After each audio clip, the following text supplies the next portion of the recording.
ഓട്ടക്കാരെ ആർക്കും ഒരു പരിഗണനയില്ല. ഞാൻ പോയ സ്ഥലത്ത് എല്ലാം പറയണത് എല്ലാവരും ഇത് തന്നെയാണ് പറയണത്. ഓട്ടക്കാർക്ക് പരിഗണനയില്ല. സർക്കാരിനോടുമില്ല പ്രതിപക്ഷമായിട്ട് ആരുമില്ല. ഞങ്ങൾക്ക് ഞങ്ങളുടെ കാര്യങ്ങൾ സാധിച്ചു. പക്ഷെ എന്നാലും അത് ഒരു ചെയ്തു തരണ്ടേ? ആരും നോക്കുന്നില്ല. തിരിഞ്ഞു നോക്കുന്നില്ല. വയസ്സിന് മേലുള്ള ആൾക്കാർ അപ്പൊ അവർക്ക് ഒരു പിന്നെ പല രീതിയിലുള്ള അസുഖങ്ങളും കാര്യങ്ങളും അവരുടെ തീർച്ചയായിട്ടും എല്ലാവരും കുടുംബങ്ങളുള്ള അപ്പൊ ആ രീതിയിലാണ് ഇവിടെ എല്ലാ ദിവസവും വന്ന് നോക്കും. ഇപ്പൊ നിങ്ങൾ ഇവിടെ വണ്ടി ഇടുന്ന സ്ഥലമാണ്. ഇവിടെ നിൽക്കാൻ പറ്റും ഒരു വഴി കൂടുതൽ. നോക്കിയോ താമസക്കാരുണ്ടോ?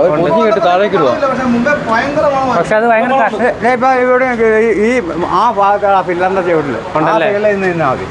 അല്ല ഇപ്പോൾ എനിക്ക് വന്നപ്പോൾ അത് അടിച്ചായിരുന്നു. നമുക്ക് പറയാൻ പറ്റില്ല അവസ്ഥ ഇപ്പൊ ഇല്ലേ. ഇത് കണ്ടോ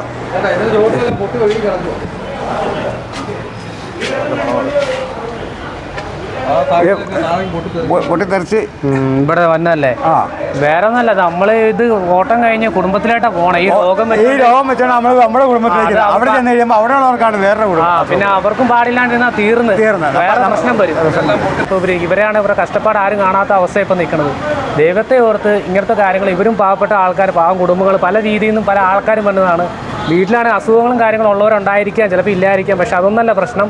എവിടെ ചെന്നാലും ഒരു എന്നാ പറയണ്ടേ അല്ലേട്ടാ, ഒരു വൃത്തിയും മെനയെങ്കിലും മനുഷ്യനെ ഒന്ന് ശ്വസിക്കാനുള്ള ഒരു കൈകാര്യം ചെയ്ത് കൊടുക്കണം. അത് എങ്ങനെ എവിടെയാണ് നമ്മൾ വീട്ടിലെ പരിസരമാണെങ്കിലും നമ്മൾ അടുക്കളയാണെങ്കിലും ക്ലീൻ ചെയ്യും. അപ്പൊ അവിടെ ഒരു പ്ലാസ്റ്റിക് കടന്ന് ഇവര് സമ്മതിക്കും, മുനിസിപ്പാലിറ്റിക്കാരെ സമ്മതിക്കില്ല.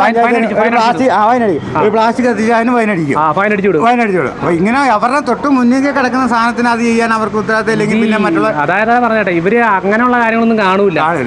നമ്മളിപ്പോൾ എന്നാ പറയണേ, ഞാനിപ്പോൾ ഔദ്യോഗികമായിട്ട് സംസാരിക്കുന്ന ആളാണ്. അല്ലാണ്ട് ഞാനൊരു ഭക്ഷണം പിടിച്ച് പറയണല്ല. സ്വാഭാവികമായിട്ട് നമ്മൾ പ്ലാസ്റ്റിക് വല്ലതും എടുത്ത് എറിഞ്ഞാലോ അപ്പം 10,000 രൂപ പിടിക്കുന്നുണ്ട്. അപ്പൊ ഇതിനുള്ള ബാക്കിയുള്ള കാര്യങ്ങൾ ഒന്നും ചെയ്യാൻ ആർക്കും നേരമില്ല. തീർച്ചയായിട്ടും ഞങ്ങളെ ഒരു വെറും ഒരു ഇതിൽ തള്ളിക്കളയാണ്ട് ഞങ്ങളൊരു മനുഷ്യനായിട്ട് കണ്ട് ഞങ്ങൾക്ക് വേണ്ട എന്തെങ്കിലും ഒന്ന് കാര്യങ്ങൾ ചെയ്ത് ചേട്ടൻ പറയാന്ന് വെച്ചാൽ ഒരു പാർട്ടിയോടെ ഒരു പാർട്ടിയോടെ പക്ഷേ ഇങ്ങനത്തെ കാര്യങ്ങൾ ചെയ്തു തരുക, അല്ല വേറെ ഒരു കേസോട്ടും ഇല്ല. അത്രേ ഉള്ളൂ. ഞങ്ങളൊരു മനുഷ്യരായിട്ട് കാണുക, അത്രേ ഉള്ളൂ.